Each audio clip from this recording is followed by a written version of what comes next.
Welcome back to Kicking Ass with Tanner Stone. Today we got Andre on the podcast. Yo. How do you say your last name? Ali Ahmed. Aliahmad.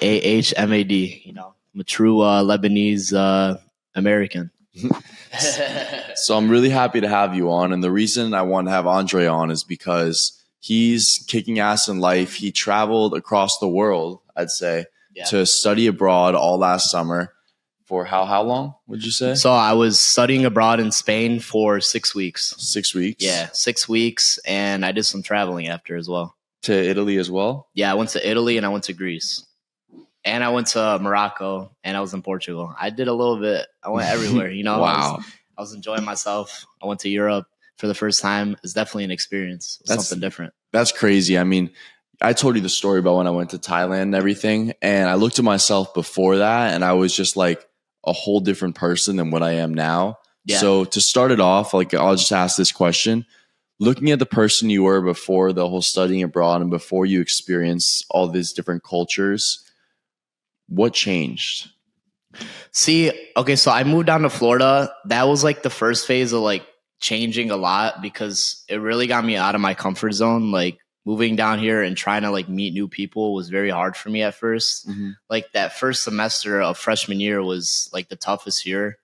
And then one day, randomly, I was at the basketball court and then I met you. All right. And after that, I just kept going back and back every day. And then I just started to meet more people that I was like in common with. And then I met like my roommate and then I met like all these other people. And I felt like it really helped me get out of my comfort zone. And it helped me to like join organizations on FAU's campus, which was like a big thing for me because they got me out of my shell. So after like that phase, I was like thinking, I'm like, I really want to like go and see the world, but like it would be fun to do it like while I'm still in school to get that like college experience, but also be in Europe like at 20 years old. You know, it's a big deal.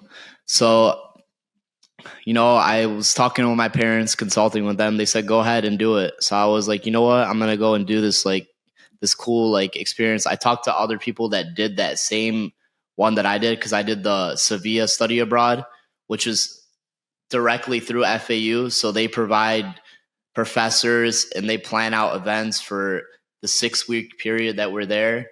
And I was like, okay, like, I think this is like the right, like a good step in the right direction. So I think I'm going to do this. So, you know, I like thought about it and then I was like, you know what, I'm doing it. So I signed up for it, didn't know anybody going on it. And then from there, I just like. Well, at first you were supposed to go with one of our friends. Lucas, right? Yeah, Lucas, another member on this podcast, right? Yeah, so he was supposed to go, but it didn't end up working out with him. So I met somebody like in the spring. She was joining DSP.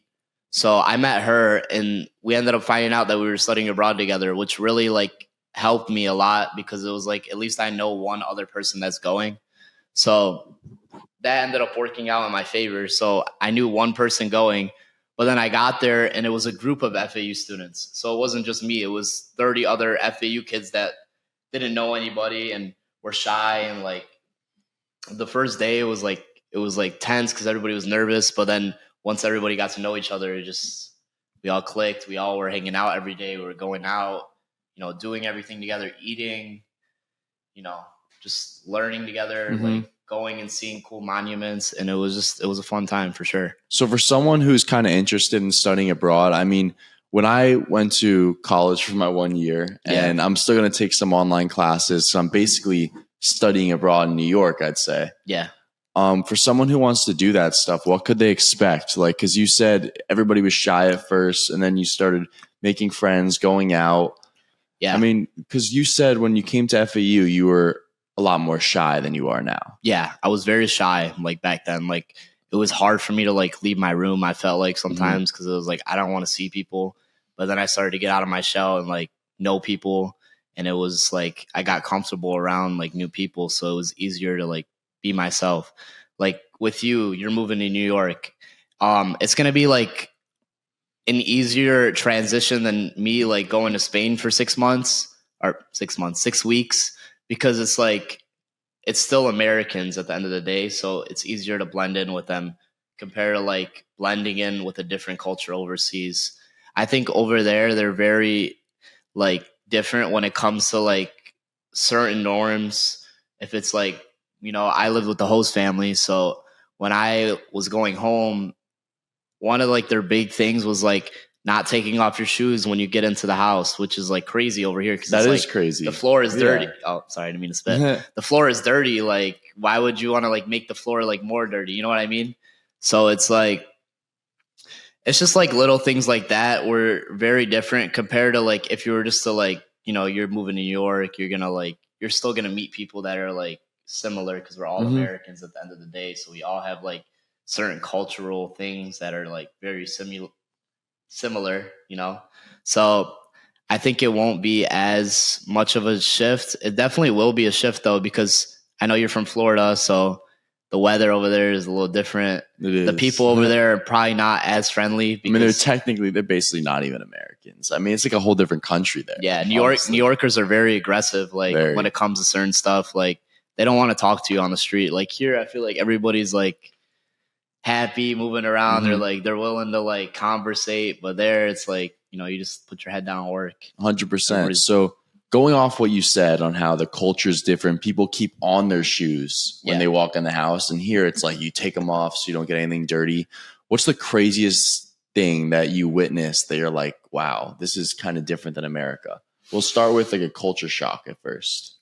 Something crazy to me was the fact that AC to them is like not normal. So when I was there, like it would be 105 degrees outside. I'm not lying. And the host dad that I was staying with would not turn on the AC, and it was like, are you for real? Like, come on, man. Like, this is like here we take it for granted, for real. So it's like he wouldn't turn on the AC. Like it got so bad, like towards the end of my trip, the last week I was there, I was like, you know what? I'm just gonna go stay in an Airbnb. So I went and rented an Airbnb with like. So you left the host family? I left the host family. Like he was a great dude and everything, but I just could not like live in a like place with no AC because every night I would have to open my window just to let out the hot air, and I would just get eaten alive by bugs because it's like in the middle of summer, so the bugs are flying around. Like, that's especially crazy. The mosquitoes and stuff. So it was definitely like wow. I was like, I couldn't believe it. It was like crazy. And then going on the topic that I love, food.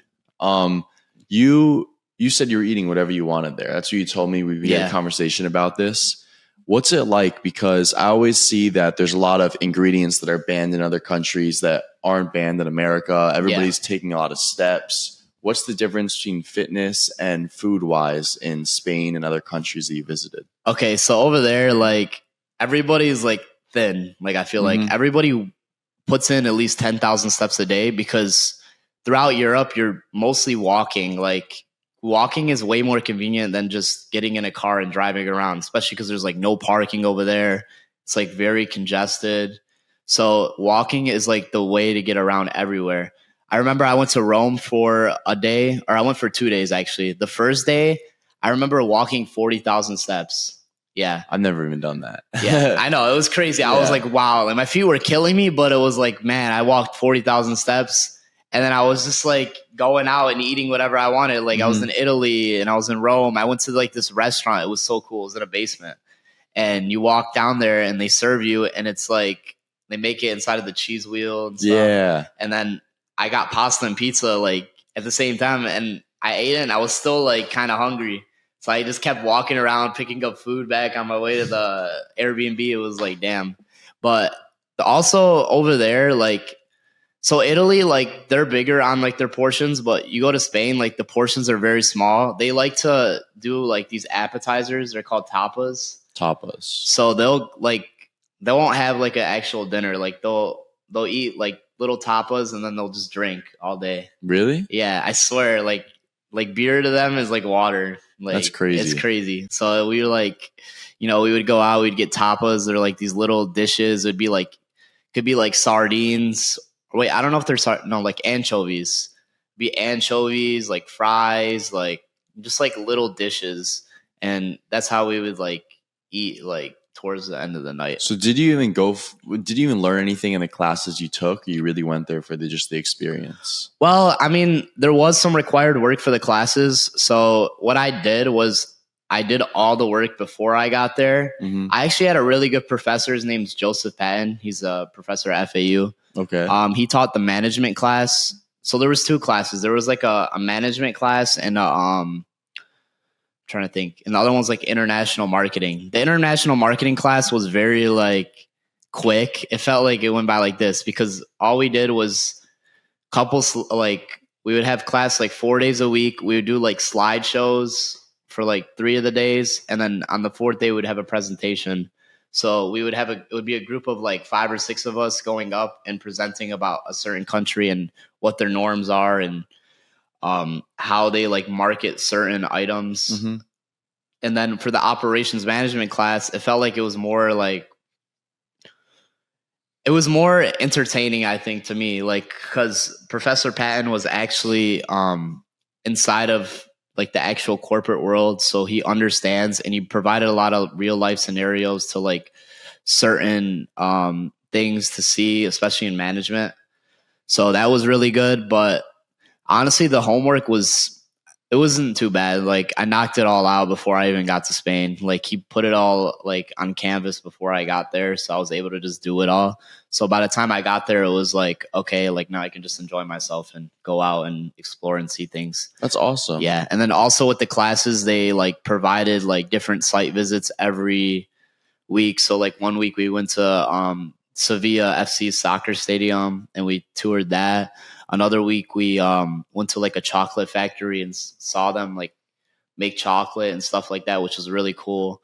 And then we went to an olive oil factory, which is random, but it was actually like pretty like entertaining because I like to cook with olive oil. So like it gave me an insight onto how like it's made and everything. How it's made and like what's good olive oil, what's not good olive oil. So it was really cool. That's sick. Yeah. So going back to you, because I want to this podcast is kind of all about growth and everything. Yeah. You're from Detroit, right? Yeah, I'm from not actually Detroit. I'm from Grosse Pointe, but I am from like the suburbs of Detroit. Okay.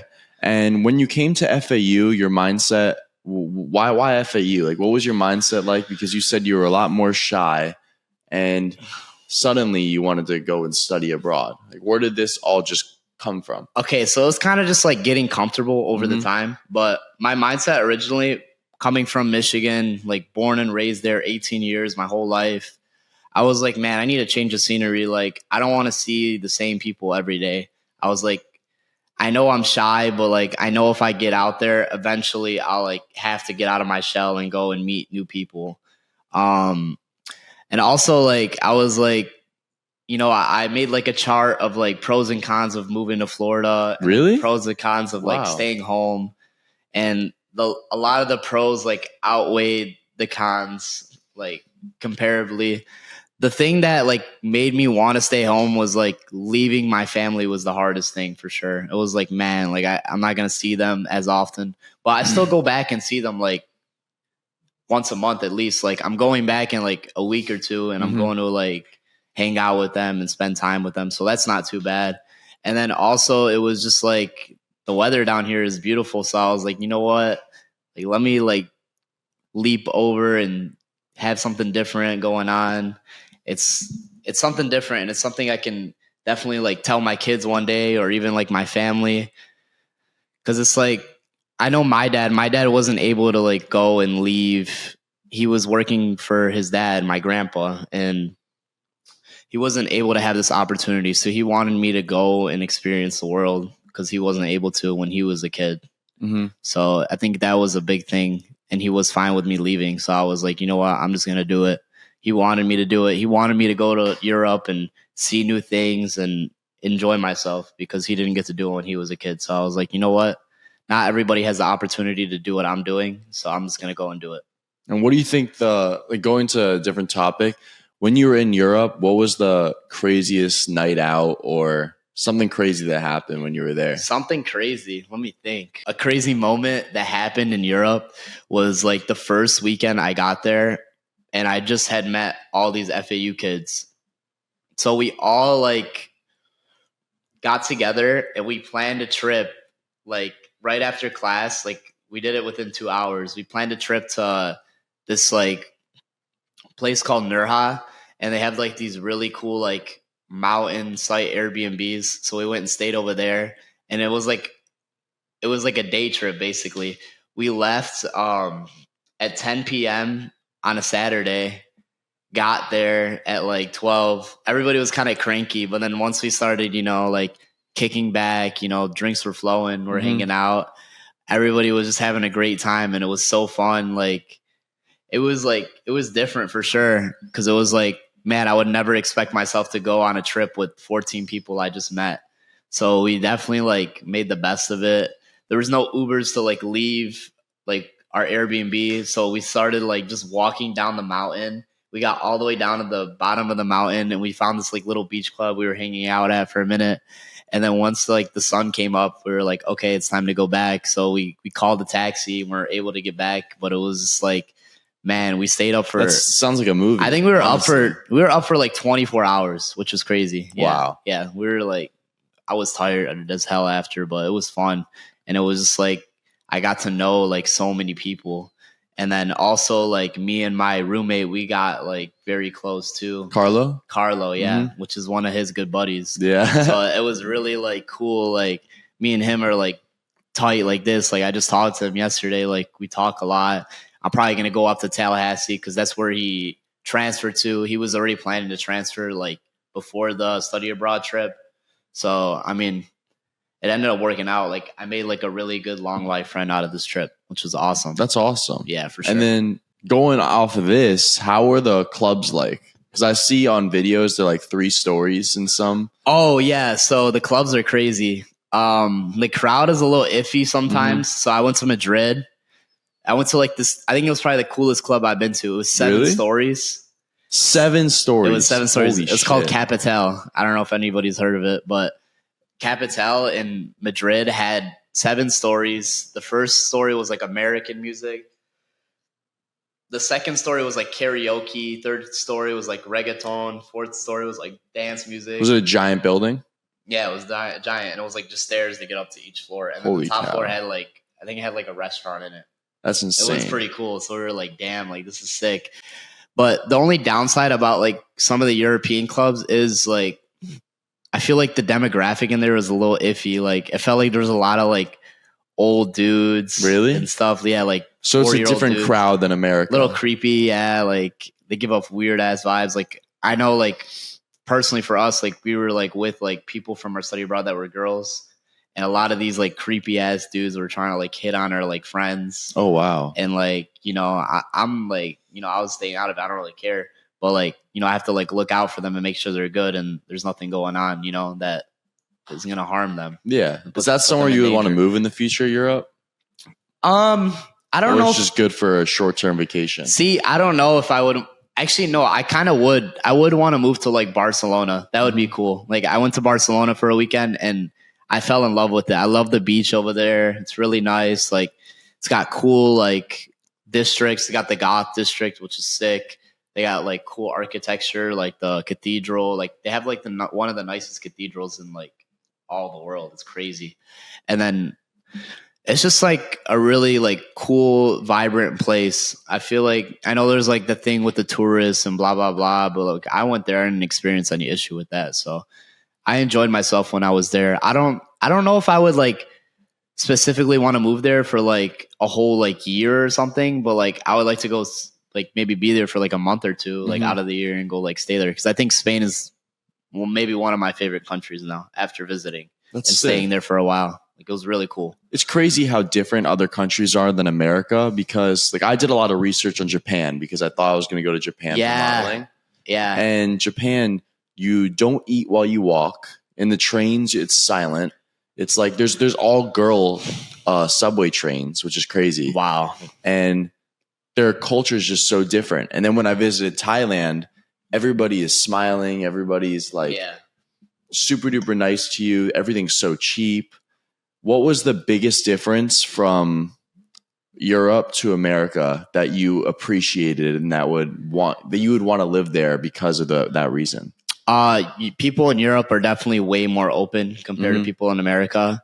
And then also I got a comparison like with inside of Europe. I think Spain and Italy are totally different. Like when it comes to like culture, the people like being like friendly and stuff. Like what I experienced was when I was in Spain, everybody was so friendly, and I didn't speak the language, but they were still willing to like help me and like. So you didn't feel embarrassed or anything? No, I didn't feel embarrassed. Like they always they were always there with open arms. But when I went to Italy, like the locals there were so aggressive, and it was like, man, I was like, man, these people are crazy. Like they don't play around. Like I told them like I wanted a latte, and the lady screamed in my face. She's like, cappuccino, cappuccino, and I'm like, latte, and she got so mad at me, like, and I was like, I felt so embarrassed because she was yelling and made me look like an idiot in front of like a line behind me of people like waiting to get their order. So they really don't give a shit in Italy. They don't give a shit. And especially when I was in Rome, like that's a big touristy area. So they're probably like just like sick of all these tourists coming in and like basically like invading their homeland, you know, a little bit. Japan is making a law now that I think it's next year where tourists, if you go there, they have tourist price and local price. Really? So they're going to charge the tourists way more to go there, and they won't allow tourists in some places where the locals are. See, my caveat to that is I feel like tourism is like a big thing for economies all over the world. And I don't think it's something they can limit because it's like, especially like Barcelona, like I feel like you can't limit tourism, like entering your atmosphere, because it's like, it's a huge economy boost. You know, you're not going to just like say like, oh, you guys can't come no more. Like, I don't understand the whole thing with the, like spraying the tourists with water guns and doing all this bullshit. It's just like they need to just cut it out, honestly. I know like maybe you don't like them like invading your land, but it's like, you know, we all like everybody wants to go see stuff. And I think like putting bans on tourism and all this stuff is like, it's not a good look, especially for your economy. I see what you're saying. Yeah. So looking at our friend group and looking at the people at FAU, you kind of see people who like to stay in their comfort zone. A lot of people. And you clearly left your comfort zone. I'm clearly leaving my comfort zone by going to New York. And then I went to University of Tampa. Yeah. What would your advice be to someone who wants to study abroad, but they're a little shy or they're nervous to get out of their comfort zone, out of their safe area? I would say don't be. Like it's a once in a lifetime opportunity, especially like at our age. Like doing it younger is like different than doing it when you're like 30 or 40. You might have kids, you might have obligations. Like right now we have no obligation, you know, we just go out and enjoy ourselves. Like this is the time to do it, you know. If you do it later, it may not be the same as doing it now when you're totally free from any like, not so, besides financials, obviously like Europe is expensive if you're like spending a long time there, but just go out and do it, man. Cause it's like, you're only 20 once, you know, you're going to die eventually, or you're going to look back and you're going to be old and you'll be like, man, I wish I did some like more stuff and got out of my shell more. And you might realize it too late and it might just be over.